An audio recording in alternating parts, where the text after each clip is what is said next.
Hi and hello! I am Andrew Oliver of Dis2 Entertainment and welcome back to The Sonicles, Episode 1, Sonic the Hedgehog. So, I briefly want to explain something about Sega. And yeah, I'm going to paraphrase history and gloss over certain aspects that's going to drive hardcore video game nerds crazy. Anyways, before Sonic, let's recap the Nintendo Entertainment System and the Sega Master System battle. 62 million NESs were sold versus about 10 for the Sega Master System. The Master System was kinda neat. Simply put, Sega was lacking its own Mario, its own mascot, its own identifiable killer app. They had Alex Kidd,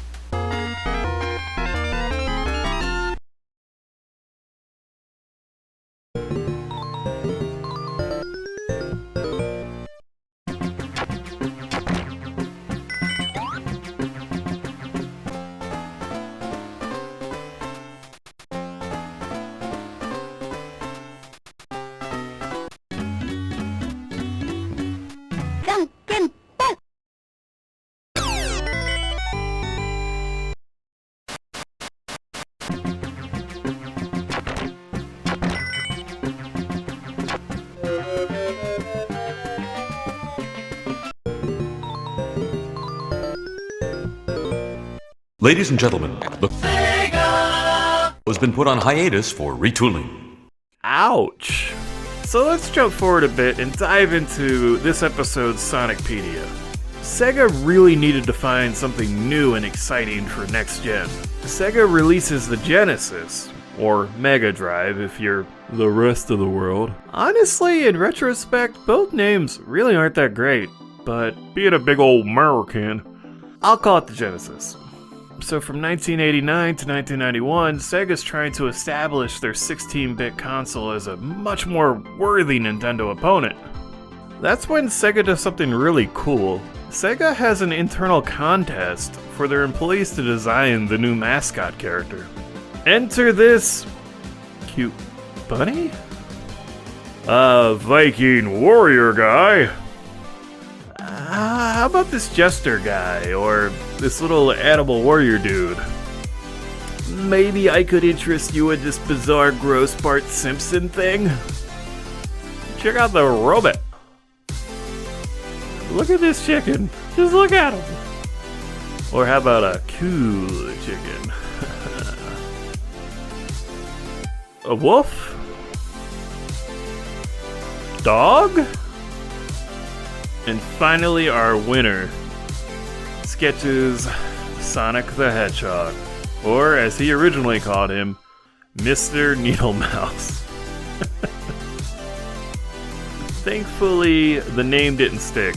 Mr. Needlemousicles just doesn't have the same ring to it. Also, look at this lovable goof. Oh man, when I was doing the research for this, I found this early Eggman droid. It's so cute! Well, I hope you all are enjoying Andrew gushes over Sonic concept art. I can do this all day. Yeah, I know. Well, anyways, let's talk about the game itself. Sonic the Hedgehog was released June 23rd, 1991, just a mere 17 days after my little brother was released. Sonic 1 is an old school platformer inspired by Mario. You got the jumps, you got collecting 100 things to get an extra life, you got the bouncing on the enemies, the obstacles to avoid or defeat. However, its style, sense of speed, overall presentation, and even exploration made it stand out from its peers at the time. Pop quiz about Sonic 1's controls. What does the A button do? Jump. What does the B button do? Jump. What does the C button do? Jump. So it's a simple game, but not necessarily an easy game. Yeah, getting the stars that make you invincible and you get that cool jingle. It's time to kick butt, and I love it.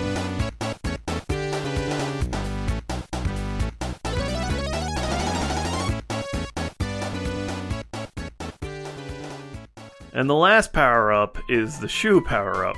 Sure, some people may love it for speed runs, but mostly it's kinda unwieldy and leads to Sonic getting killed. At least for me. Dude's fast enough without the shoes. Oh, and another little side note, I still really like this effect with the bridge. Okay. Sonic allows for mastery of speedrunning, obviously. And, well, obviously I don't have those skills. You're watching the B-roll right now. For me, I do enjoy when Sonic slows things down and allows me to explore. Well, most of the time. Foreshadowing. The TLDR version this is a good first game, but it has its flaws and it lacks spin dash. There's no spin dash. You could do this rolly momentum thingy, but it's not the same, man. It's just not the same.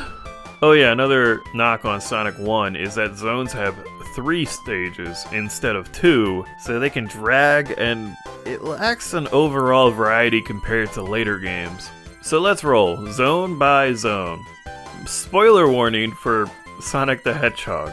Alright, first up is Green Hill Zone. You've been watching it so far. It's the iconic first level that Sega keeps bringing back and back and back. Get used to me saying Green Hill Zone in future Sonicles videos.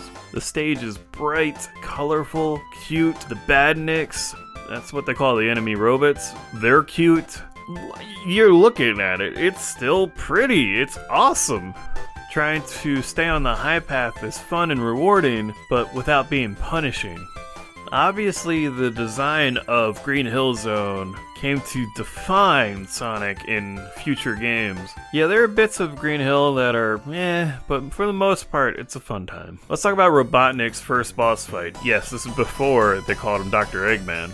So the first time you get to see Sonic's rival, the main boss, he comes up with this Looney Tunes-esque idea. I mean, look at him go! Okay. I mean, you might get hit if you're not paying attention, I guess. Okay, let's talk bonus stages. At the end of the level, you had enough rings, you can jump into this giant ring. Be careful not to miss it. And this is how you get the Chaos Emeralds. Observe. And, yeah. Well, yeah. Don't hit the bad spots. Try not to repeatedly hit that R and just spin the stage the other way. Gotta slowly work your way to the emerald. Nearly 30 years later and I still don't like this. At least it has trippy backgrounds? I really don't like this. Moving on. Marble Zone. Well, I like and dislike parts of it. Just like its music, the song kinda grates on me, but I do still like that one part. And that's kinda how I feel about the level design. It has some things going for it, but I've always liked this fireball noise. Ooh. I always like the lava chase part. And you know, some things you never forget, like this secret right here. You get coins, you get an extra life, and yet I can't remember more than 2 phone numbers these days. But Marble Zone is also kinda boring. There's a lot of waiting in this stage. Look, I know Sonic isn't purely about speed, and exploration has been there since day one. However, I find these 3 zones have just too much waiting. Already, the 3-zone structure feels like too much. Oh, and the Robotnik fight is also kind of a...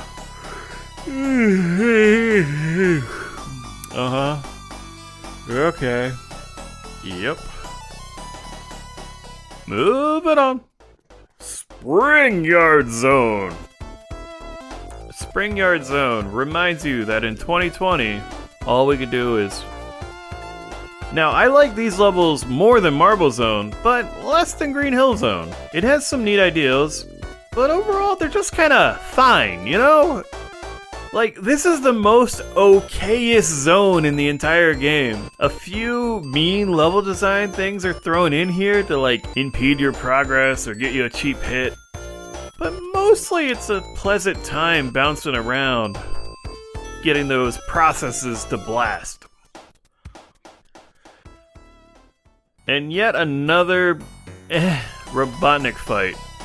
This man allegedly has a 300 IQ. Yeah, sure. Oh no, he might hit me. Labyrinth Zone. Outside of David Bowie, is it possible to make a fun labyrinth? They combine the fun of mazes with the awfulness of water levels in video games, with a character that can't swim and can drown. Now, I can't blame Sonic for making most people hate water levels. However, he sure deserves a lot of it. I mean, these levels are slow. And they're mean. Sure, there are moments that are challenging, but they forgot the fun part. This game fights against you throughout this zone. I mean, just look at these gameplay clips. It's just so...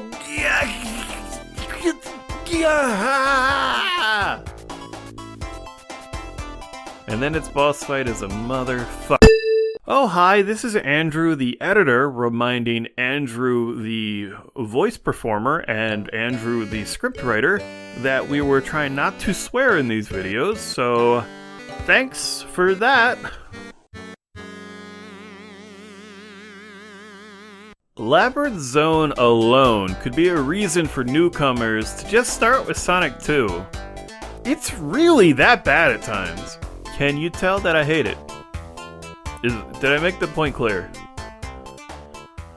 Now, for revenge, I'm gonna drown Sonic.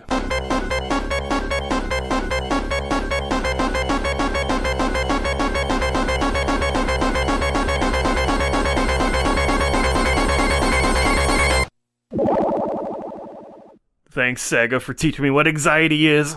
Oh, quick tip, in Act 3, just hold up on the D-pad when falling down the waterfall and you'll make the jump.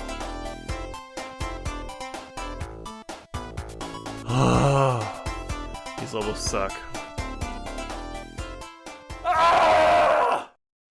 And now, a message from our sponsors. It's time for the ad zone. Gotta go. Hey, guy, you're the first serious gamer I've seen all morning. Check this out. Brand new 16-bit Super Nintendo with Super Mario World. Wow! Oh, what's this one? Oh, this is a Sonic the Hedgehog from Sega Genesis. Hey, look at these radical colors, huh? Wow, Sonic's fast, too. No, over here. I like Genesis, and it costs a lot less. Wait, kid, that game I'll there. take Sonic and Genesis. I knew that. Sonic the Hedgehog. More action, more speed. Sega Genesis. It's a whole lot more for less. Yo, he goes slow. He ain't no fool with the Sonic speed. He just always cool. Sonic the Hedgehog. No fool. Come on, just show me what you got. Going fast is cool. Going slow is not. Sonic the Hedgehog. No fool. Wild game, dude. 7 danger zones. You and Sonic speed through, or you are toast, man. Sonic the Hedgehog, the hot new game from Genesis Games. Systems and games move differently. No fool. Danita Stokes, president of HAG. It's bad enough that Sega Genesis has the most 16-bit games, but this new Sonic the Hedgehog, oh, he really doth my doilies. They say he's incredibly fast. Well, what's the hurry, mister? And about his attitude. Smarty pants. Why can't it be more like that nice boy Mario? Oh! Little brat! Now, get Sonic free when you buy a Sega Genesis system at its new price of $149.99. Yeah, that's pretty dang 90s right there. These are very weird. Did they convince anyone to buy or not buy Sonic? Anyways, Starlight Zone. Now this is what I'm talking about. This is a return to fun. It's got a great vibe. It's got a chill song. And it's just fun! Straightforward romp through much better level design, a unique look, silly seesaw mechanics, and of all the Sonic 1 zones, this is the most fun to try and stay on the highest path possible. Yeah, I mean, I don't have that much to add because I just like this one. It's just fun and like, I just have a good time with it. Look at Sonic go!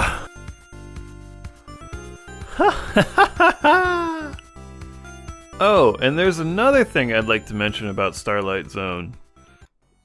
It has the first good Robotnik fight so far in the game.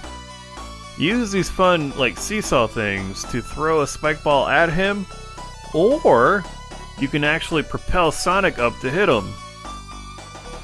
Is it hard? No, not really. It's kind of tough to die on. But as I keep saying, it's fun!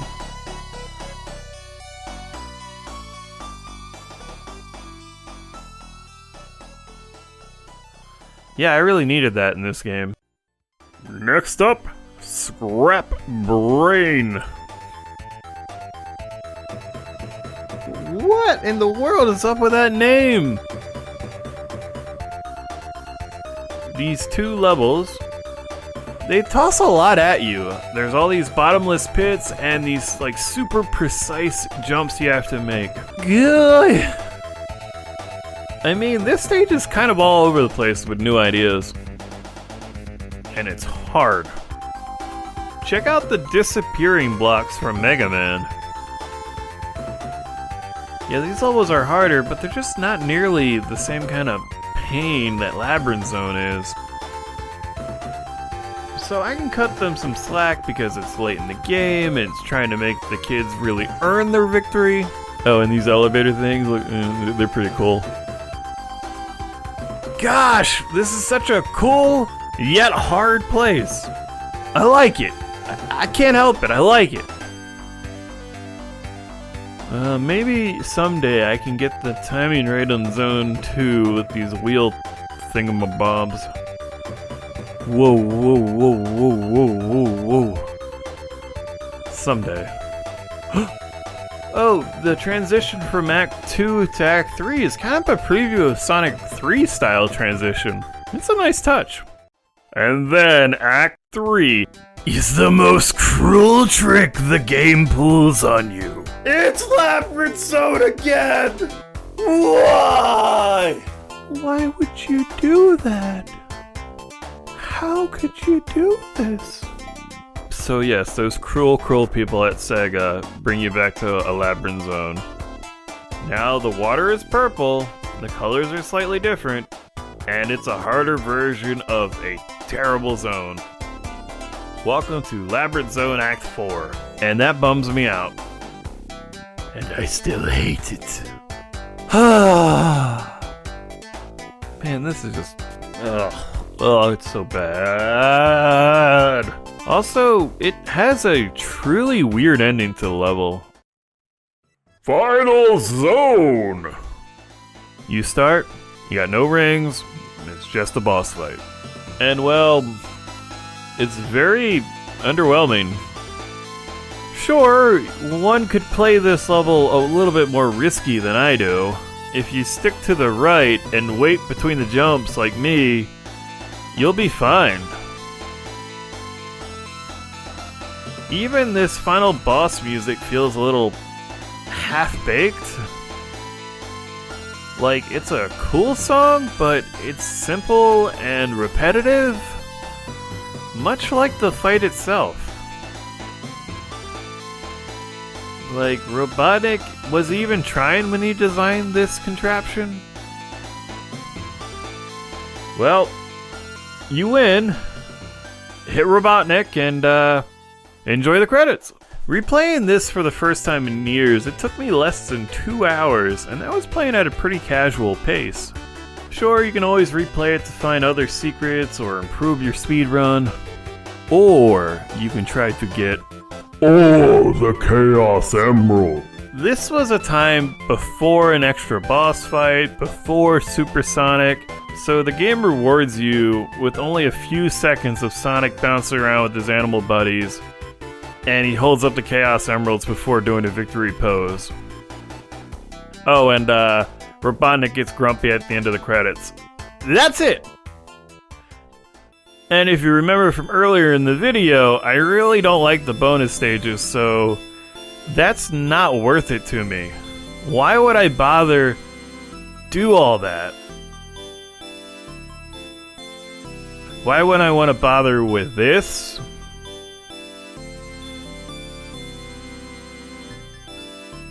For such a meaningless reward. And I did it. Yep.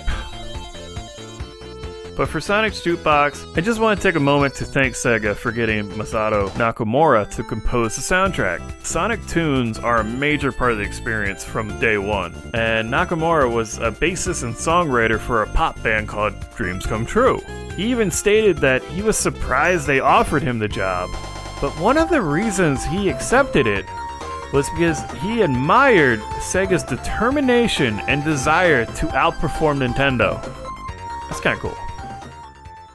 Oh, and before I give my score, I have a quick story to tell. When I was about 6 years old, my neighbors Dylan and Jesse told me I could come over to their house and play Sega anytime. I did not own a Genesis yet, so this was awesome. One day, I'm bored playing in my backyard, and I noticed the neighbors aren't home. Well, they said I could come over anytime, so I walked over there. Opened the bedroom window, hopped in, turned on the TV, and started playing Sonic 1 by myself for about 2 hours. Realized, oh no, it's dinner time. Turned everything off, left through the window, and went home. The next day, I wanted to be a good boy and thank my friends for letting me play Sonic, which they were confused by since they weren't home. I then explained about going through their window and playing. And then they had to explain to young Andrew that come over anytime wasn't literal, and that in the future, I should avoid sneaking into other people's homes. Needless to say, I have been a Sonic fan for most of my life, and nowadays, I don't break into other people's homes to play it, though I still remain a dummy. The final score. I just barely give Sonic the Hedgehog a 4 emeralds out of 7. I know this may seem kinda harsh, and it is an alright game overall, but the bad parts really outweigh some of the good ideas, and I can't help but think that for a game this short, there shouldn't be so many things for me to feel either meh or annoyed by. Like, it's not a must-play game outside of historical significance. Sonic 1 is good but flawed. Anyways, join me next time as I play Sonic the Hedgehog 1. Well, a different Sonic the Hedgehog 1. Yeah, we're gonna figure that out next time. Thank you so much for watching. Please hit that like button. And remember to stay way past cool, huh?